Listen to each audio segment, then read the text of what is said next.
నా శక్తి చేత బలం చేత కాదు, నీ ఆత్మ ద్వారానే కార్యాలు జరిగించుతండి.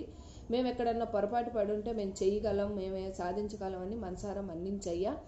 నీ మనసారా వేడుకుంటున్నాము. నీ ఆత్మ ద్వారా కార్యాలు జరిగించుకొని మాకు మరింత మేలులు దయచేయని కనుక మనం అడిగినట్లయితే అన్ని విషయాల్లో కూడా దేవుడు తన ఆత్మ ద్వారా కార్యాలు మనం ఏదైతే సాధించలేకపోతున్నామో, ఏమైతే కార్యక్రమాల్లో ముందుకు వెళ్ళలేకపోతున్నామో అన్నిట్లో తన ఆత్మనే దేవుడు స్వయంగా అక్కడ అడుగుపెట్టి కార్యాలు జరిగిస్తాను అంటున్నాడు. నూతన సంవత్సరంలోకి మరింతగా సంతోషభరితంగా లేక దూడ గంతులు వేసినట్లు మనల్ని ఆ నూతన సంవత్సరంలో అడుగు పెట్టించాలని ఆశపడుతున్నాడు. కాబట్టి ఎటువంటి కార్యక్రమం చేయలేకపోయామో, ఎటువంటి మనం అంటే అన్ని విషయాల్లో కూడా విజయాన్ని పొందుకోలేమో, అన్ని విషయాల్లో కూడా ఆయన ఆత్మ ద్వారా కార్యాలు జరిగించుకొని మనకి సంతోషాన్ని ఇవ్వాలని ఆశపడుతున్నాడు. ఈ వాక్యానుసారంగా ప్రతి ఒక్కరం కూడా మన శక్తిని బలాన్ని చూసుకోకుండా అయ్యా నీ ఆత్మ ద్వారా కార్యాలు జరిగించుకొని మరింతగా మాకు మేలులు దయచేయి.